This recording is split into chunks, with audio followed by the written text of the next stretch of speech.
Yeah, good morning, Dave. Last year with fall, you said you changed up how you ran fall ball, more, fewer scrimmages, more, I guess, skill work. Did you see that pay off on the field last year? And is that the plan again this year? Yeah, I did. Definitely. I thought that it pushed us forward as far as just knowing a little more about our team and then development. I thought we jumped a couple of months by doing it that way. And it's it'll be the way we run, our practices this fall. And some of it has to do with, the rosters are a little smaller, you have less pitchers. Um, so our scrimmages this fall will be mostly Friday, Saturday. And then actually the first couple of weekends, we're trying to build kids up. They might only throw one inning apiece. So the scrimmages are going to be shorter. And we might even design them where we have a 3 inning scrimmage, we take a 10-minute break, and then we start another one, whether it's 3 innings, 2 innings, at least for the first couple of weekends, because we want kids to start. We want them to feel like they're starting instead of just running them in. Um, and just try to have a format like that. So upbeat, moving pretty quick, everything matters type practices. You announced you're going to play Little Rock and DBU in the fall this morning. What do you think those two teams can do for your program? Well, I think more than anything, we're just playing some outside competition, no matter who we're playing. Um, you know, both teams probably would have played us maybe twice, but they have other, they're playing someone else another game. We can only play two. The way we want to do this, obviously, we're starting as early as you can start, which is today, and then we have a 45-day window. Those two scrimmage games are really at the end of our fifth week. We could actually go probably till the Thursday after that weekend. We're going to probably go straight into the weight room full speed after that. So that'll probably end our fall. And then we can just really work on what we feel we need to work on with individual positions and groups. But just playing outside competition, putting one lineup on the field, it kind of shows you a little bit about where you're at. You've had some falls where you played teams, have them come in here, and then you've had some falls where you didn't. What goes into making that determination whether or not that's something you want to do during your fall ball? Yeah, I felt like last season it just felt good to play somebody else at the end of fall instead of playing, so to speak, a red-white series. Seems like we always run out of pitching. Somebody gets hurt. You're asking maybe someone to double up, throw, on a game one, and then come in and throw in game four or five. And at that time of year, I'm more about resting guys than getting that series in. I think 2 years ago, I shut it down in the seventh inning of the last game that was going to determine who was going to win the series because we'd already had some guys with sore arms and we were just recycling guys. It didn't make any sense. So I like this, where if we can finish fall ball with a couple of games, I think the guys get excited to play somebody else, kind of finishes it up and get them mentally ready to go to the off season, so to speak. And that's what we're going to do. Hutch, go ahead. Dave, you mentioned that new format where you're wanting to do maybe 3 innings, take a break, and then another couple innings, just to have more guys feel like they're starting. Is that maybe because like y'all have so many different options of guys, and you're trying to figure out who you can go to as a starter? Yeah, we have some really good young pitchers in here, a couple three transfers, and a couple three, four, five really that have come back that are sophomores and juniors with experience. I mean, we lost basically our whole starting rotation. Last year we had Gackle starting, then we put him in the pen. He was amazing in the pen. We feel like he'll be a starter this year. As a matter of fact, I was going to mention this. We're not even going to pitch Gackle this fall. We're going to rest him and build him up, and he has a lot of experience. Pitched in the summer with Team USA. Just kind of taking care of him, and no issues there. Kind of think about Smith a couple of falls ago. We didn't let him throw until late September. He was going to throw a couple different outings, and the outing he threw, I think he threw 11 pitches and struck out three of our hitters and was throwing the ball in the upper 90s. And we're kind of going, that's probably enough. And we kind of shut him down. So this fall we're going to do the same with Gackle, but just let him not even throw to our team. So, but yeah, we just feel like that we've got a lot of decisions to make. We've got to try to develop some guys and maybe as starters, let them come out of the blocks like they are starting the game and get the feel for that. And then the innings will increase the next weekend and the next weekend. So maybe we won't have to go to, say, on the weekend, if we play Friday, Saturday, we play 4 3-inning games, so to speak. Maybe next week we do it, but it's a little bit longer. Then after that, we go to maybe more normal. How are y'all health wise entering fall ball? I think we're in really good shape. We had a lot of the young pitchers, high school seniors that came in early, went to summer school, got with our strength and conditioning coach Hunter Bell. They've worked extremely hard, taking some classes and kind of got acclimated. They've also been ramping up. So we feel like we'll get to see a really good side of some of these freshmen that maybe in the past we haven't been able to get it till later in fall baseball. Everyone seems to be healthy. Cahillo is probably, I don't know if you knew this, but he kind of hurt his hand this summer. So we are letting him rest. He hasn't swung the bat or he shagged fly balls and worked on some of that, but right now just he'd be the only one really that won't be out there. And last one for me right now. I noticed you've got another lefty wearing number 33 in Ethan McIlvain. What kind of went into that decision to give him that number, and did you talk to him about it and kind of like what it means and what it's meant to the program? Well, first things first, he wanted that number, and then he kind of knows what's going on in that number. Is he going to be a starter or reliever? We don't know yet. He has good stuff. I think it's going really well for him so far. I feel like he really likes it here and like the way we go about things. But yeah, I wasn't, I'd make a big deal about it. He knew it was available. I usually put a lefty in it, and he approached me about it. Matt Byrne, go ahead. Yeah, hi Dave. Just to follow up, what's the rehab looking like for Souza and Wiggins as well? Well, Souza's doing great as far as he's taking ground balls and he can swing a little bit at like off the tee or soft toss. He can bunt, he can run. Obviously, we don't want him.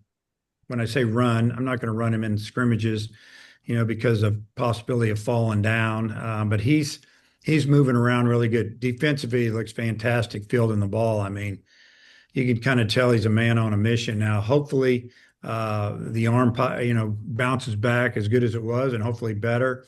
But I think he's a little bit ahead of schedule. But you won't see him in any scrimmages this fall unless it's just playing defense.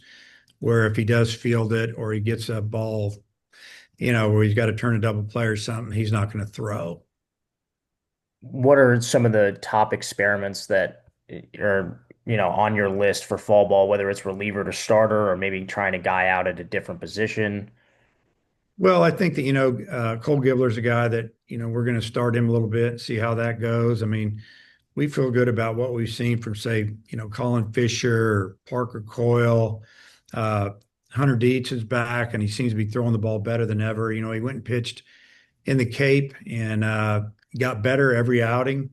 And I don't know. I'd say those are the ones that jump out at me right now. There's some freshmen that, we feel that can help us this season, just on the way they're throwing their bullpens and, looking at their metrics a little bit. But, I don't want to say too much about the young guys yet. But, on the mound, those are some of the experiments. And then obviously, we've got some freshman infielders that, who usually you recruit out of high school. It's a shortstop.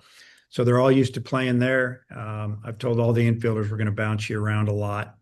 You can learn how to play other positions, and we'll just see how it shakes out. I think Charles Davalon is really crushing it in A-ball. I mean, how much time have you had to catch up with some of your draft picks? Yeah, just following them through, nightly reports, that type of stuff. We talk about it in our meetings every now and then with how guys are doing. And Yeah, I mean, it's great to see those guys have success. When you're an offensive player, if you know the strike zone and you don't strike out a whole lot, you're gonna hit. That's what he's doing. And then last one, over the course of fall progressing, how vocal do you plan to be about kind of that looming question of taking it from 40 guys down to 34? Well, there's some new rules, and it's hard to go into all the details, and most of them, but uh, they know what they're up against. Doesn't mean that there's a one time situation with all the teams for this year that you might have a 34-man roster, but there's going to be more than that eligible to play, if that makes sense. And I know it doesn't, but it does. And yeah, so that it is what it is, and it's that way everywhere. I think the roster size, most SEC schools are going to be able to go 5 or 6 over 34 and be able to keep around 40. So we'll see how it plays out. Daniel Shee, go ahead.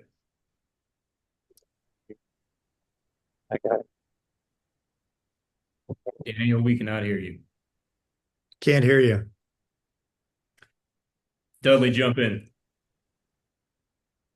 Obviously you've got some guys slated for the outfield. I know you've got some versatility coming in with some players as well. Who are some of the guys that you're going to look in out there in the outfield during the fall? Uh, Micah New, transfer from Marshall. Damian Ruiz, transfer from Lamar. Obviously, Zach Stewart, Kahia Aloy, Brenton Clark. I mean, that just named 5. I know I'm missing guys. Brenton had a great summer. Um, we got a couple freshmen. We got a couple freshmen that play infield that could play outfield. Uh, you know, we'll we're going to play them all. They've been working extremely hard. It's a good mix of right and left-handed hitters, and I think before fall's over, we'll kind of have an idea what we're thinking about doing there. Also, what are some of the options at third? Got a lot of options at third, because you could take every one of the high school kids and put them at third that were shortstops. They all field well, they throw well, they run. Probably the situation is, who's going to swing the bat the best.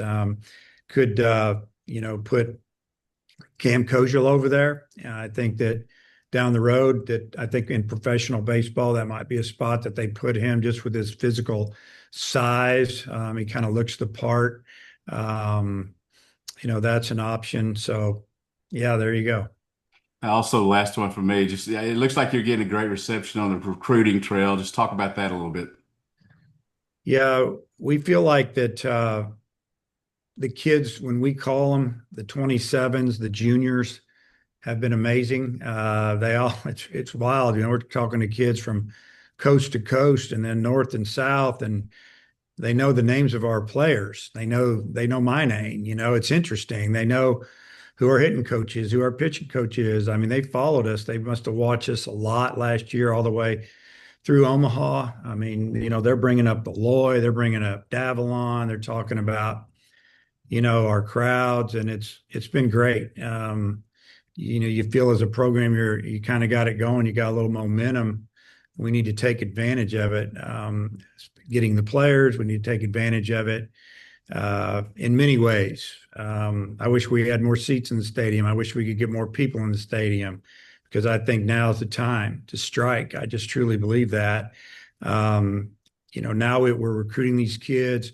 Example, the weekend of the Notre Dame game, we're bringing in, I don't know, 18 to 20 of the best 27s in the country. Pretty exciting. And a lot of kids that maybe a few years ago might not have come on a visit here. So that's what we're looking forward to. We're also going to bring in a lot of kids for the A&M weekend that we can't get in. And, we're going to get some, we're not going to get some, but the ones we get are going to be good. Appreciate it. Jackson, go ahead. Hey Dave, just wondering, first impressions of a couple newcomers, Damian Ruiz and James DeCremer. What have you seen from those guys since they've arrived on campus? Well, DeCremers, I've just seen him throw a couple bullpens. He's got a good arm. He's got good stuff. He's got a pitch that I'm not sure what we're calling it, but it looks like it's awful hard to hit. Um, Ruiz had 83 hits last year, I think, at Lamar. He can really run. He's faster than I thought he was. Played left field there, but he can definitely play center. I've watched him run around out there. Either way, he's going to be an outfielder that can run and catch the ball. I think he's going to be able to steal some bases and, get on base. So excited about what I've seen in, the last 2 weeks. Obviously, if Nolan gets back to full health, he's a candidate at shortstop. But how do you kind of manage the guys there, when he's maybe not able to make the throws this fall? Who are some options over there? Well, TJ Pompey, young man we brought in from Texas Tech, played a great shortstop in high school. He's played third base, second base there. They've had a shortstop or two that they've left there. He could go. I have a lot of shortstops. Luke Cornelison's shortstop. Landon Schaefer plays short. Carson Brumball's done a great job at short. Alexander Peck. That's just a name. I just named 4 or 5 freshmen right there. And all the guys that I just mentioned, they're guys that are physical. They're big and they've got some pop. They can play short, second, third, first, whatever we need to do with them. And I think as a true freshman, bottom line, you just want to get in the lineup. But we'll be moving guys around there. What are some of the things that you most need to look at with a true freshman, maybe at that position? What do you need to see to have that trust that you can play a true freshman at shortstop? Yeah, just being consistent, fielding and throwing accurately. Just make the routine play. You look at the way we've played that position for many years now. Even, you had, Battles, and then Bolton was not a great offensive threat, but outstanding defender. Battles was amazing. Obviously Aloy's been amazing. And I just went through the last 5 years at short. What they've all done is they've made the routine play and made accurate throws. And that's what you have to do at that position. You make a great play in the hole. You show super arm strength. That's great, but make the routine play, turn a double play. Your feet to second base need to be accurate and thrown where they need to be thrown, where we can move towards first base to turn the double play. Just all the little things add up. And, as far as being verbal and a leader, yeah, that's probably secondary right now. That usually evolves with playing time, but just be a consistent middle infielder. Last one from me. If I remember correctly, Hagan maybe at first when you told him he wasn't pitching in the fall didn't love it. How did Gabe kind of take that? What his plan was going to be this fall? Yeah, I don't. I feel like he was good with it. He kind of gave you that look, and the eyes go up, and they're like, "Yeah, that's probably a good thing," and can really focus on getting super healthy and strong, and maybe a little bit of downtime from throwing, because I feel like he needs a little more. And again, this is from our pitching guys, telling me, Coach Hobbs leading that this would be a good thing, and I'm all for it. Guys that are in third year in your program that have pitched a lot, I always worry about them. I don't want them being tired at all when the season starts. I want them to be ready for the marathon and the long haul and be good in May and June. Daniel, let's try again. Can you hear me now, Coach? Yep. Okay. I guess with Dietz, is he one that will benefit from maybe just resetting from everything that he went through last season? And kind of what have you seen that's allowed you to say that he's thrown better than ever? Well, first we saw him pitch in the Cape, and we watched his outings, we watched his velocity, his metrics, and they ticked up every time, and that's a good sign. Really, when you think about it, he came in, had a little injury, it got worse, got it fixed. He hasn't pitched much. Pitched a couple times for us last year. Had one outing against LSU, and we ended up losing the game. But his stuff was amazing, and it didn't happen again. So we knew it was in there. And then, the summer ball, like I said, got better and better. Now he's back here. I think he's starting to pitch freer mentally. Just let it go. The injury's behind him, and now he's got to build up, gain some confidence. and do what he did when he walked in the door, which was really good, even if he's just that guy as a freshman. But he needs, you're talking about a third-year player that doesn't have very much experience at the Division I level. But the stuff looks like it's going to be there. Hopefully it'll go well this fall, and you never know. Maybe he jumps in that starting rotation. And then you had Jimenez last year from Oregon State, DeCramer this year, and then Kozel from Vanderbilt last year, McElvain this year. Is there, some kind of connection that maybe some of the players that you've transferred in past, put in a good word for you, or, is there any connection there, I guess? Well, I don't really know if those guys knew each other a lot. Obviously, the two Oregon State guys knew each other. We just knew that when DeCramer got in, we knew he had a good arm, but his stats were just okay if you looked at him, but it didn't match up to the stuff. So maybe there was something going on there. And when he got in, we got him. I'm sure it didn't hurt that we had a player in here from his former school. With Kozel, I really don't know, if he talked with McElvain a lot, if any, but I can tell you this, when McElvain got in, we knew what he was coming out of high school. He pitched against us. We knew that the stuff was there. The numbers weren't there. Basically, he just felt like he needed a new start. I mean, they do a great job at Vandy. So sometimes you just need to do something different. We wanted him. We had a need for that, and we got him. I'm sure that he probably, before he made his final decision, talked to, a former teammate about it. But I'm glad that both of them are here. I come back around, Matt. This is the longest you've ever had a coaching staff together. What's been the importance to keep this group for all these years? Well, first off, I think that they love coaching here. I think they like working for me because I let them work. I'm not hovering over them and questioning everything they do. I don't micromanage. I've said that many a time. I think they appreciate that. We've been winning a lot. I don't know. I just feel like that they like their situation, so to speak. Yeah, there's always somebody coming in and poking around and making calls and, trying to, maybe sway one of them to move on. And I think that until the right head coaching job pops up or they can get, that they're going to be here, I hope. Cooper Dossett, what's he able to do this fall? I'm super excited for Cooper. I'm glad you brought him up. I mean, I've said it before, he has worked as hard as anybody if I've ever seen rehabbing.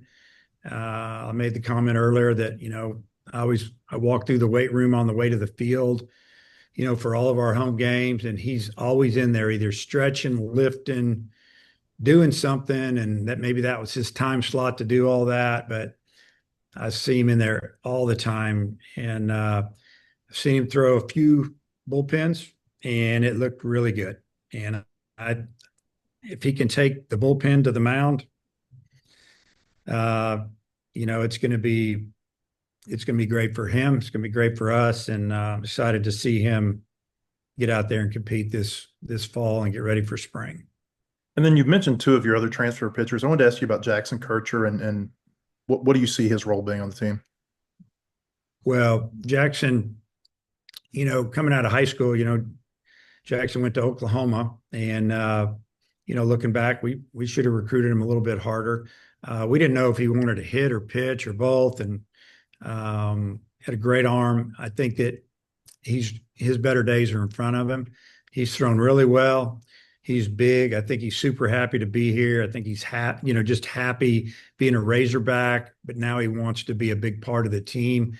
I don't know. We'll just let his role develop. I mean, the stuff's, the velocity and all that is really good. Now, if he develops that secondary and third pitch, I mean, he could be a closer, he can be a middle guy, and if you got three, he can be a starter. So, it's his sophomore year, but he'll be a big part of our pitching staff. Hutch, you want to wrap it up? Dave, you mentioned the smaller rosters earlier. I remember when the House settlement came out, you weren't necessarily the biggest fan of the reduced roster sizes. Now that you're kind of seeing the impact of it, kind of what are your thoughts on all that? Well, I mean, obviously we have to get to a number, as far as who are turning in, who's eligible to play.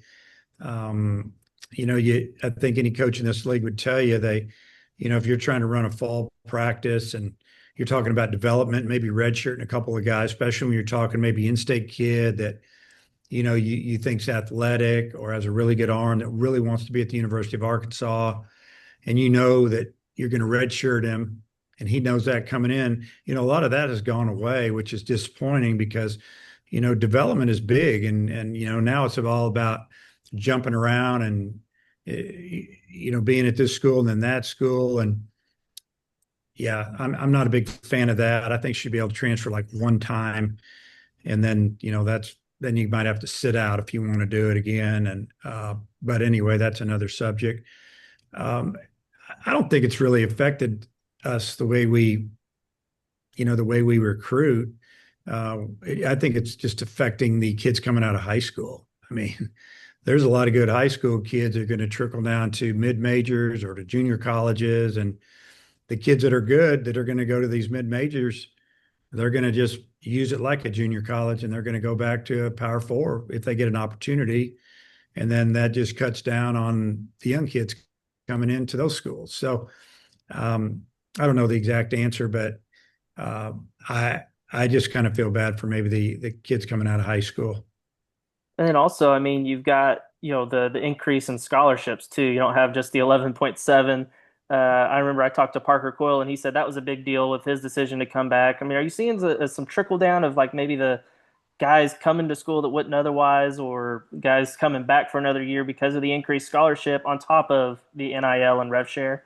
Yeah. So definitely, the scholars, I'll just tell you this, we don't have 34 fulls. Some schools might, but then they might not get something else, whatever. Some schools have a lot more than others. And if you're talking about revenue sharing money and NIL, some schools help their programs a lot more than others. In both of those categories, it's still not apples to apples, which is kind of disappointing, but it is what it is. But I definitely think that when you can tell a young man and his parents that, he's going to be on a full scholarship, and then, maybe you can give him a little bit of more if you get some rev share money or help him find some NIL money, whatever the case may be, it's going to keep some kids from signing professional, and it's going to keep some kids that maybe are going to transfer that are draft eligible will come play another year at a school like Arkansas or an SEC school or ACC school instead of signing for a small amount, coming out of the school they're leaving. So I think, really what you're seeing now is a bunch of really good players at a lot of schools in our league that are a little bit older. And the brand of baseball, I mean, you look at our team last year, we were really good, really fun to watch. And I've had hundreds of people tell me that, writing letters to me, emails, handwritten letters. I got more handwritten letters this summer and all up till today, honestly, than I've had in the last 3 or 4 years. So people still write letters, and it's been kind of cool. And I'll answer them all before Christmas. But it's an interesting time in Division I baseball, but the talent level is amazing right now. You mentioned the full scholarships thing. I mean, I'm guessing you didn't give too many of those in the 11.7 era. How often did you give those? Do you have any, memories of guys specifically that got full rides? I gave one at Northwestern State one time to a young man named Brian Lawrence out of Panola Junior College, and all he did was, that was comboed up with some Pell Grant, some other things, and he was engaged, and he turned down some really big schools to come to us because we gave him that because he needed it. He ended up being our Friday starter. He never lost, I don't think, and he pitched in the MLB All-Star game, if that tells you anything, throwing this nasty slider. And, I remember that one jumps out at me. Then we have some that, I can remember when you pieced it together, if you gave somebody 75, 80%, and then they got another Pell Grant or they got some academics that, they were free, but it was just a few here and there. Did we ever give a 100% of our 11/7? So we only had, that was a full. I don't think I've ever done that here, but now, the way we funded them, we get dollar amount to give out. So when our money's gone, whether that ends up being a total of 23 fulls or 26 fulls or whatever it may be, it's interesting. But these kids, they know when they walk in the door that school is going to cost either zero or not much. And it used to not be that way. It's great. And Jackson, last one. Yeah, Dave, just wanted to get your quick thoughts on the new NCAA tournament seeding with the going from 1 to 32. Yeah, so I haven't dug into it too much, honestly. Great, whatever. I don't really have an opinion on it yet. We'll see how it turns out. They flip-flop on a lot of stuff. Seeding, not seeding, seeding after the regionals, not seeding. It's we'll see how it goes. But yeah, I can't make an educated comment on it right now, honestly. All right, check back in 9 months then when we get to the tournament. Coach, thanks for your time. We'll see you Okay. at the phone. All right. We'll see you guys. Thank you.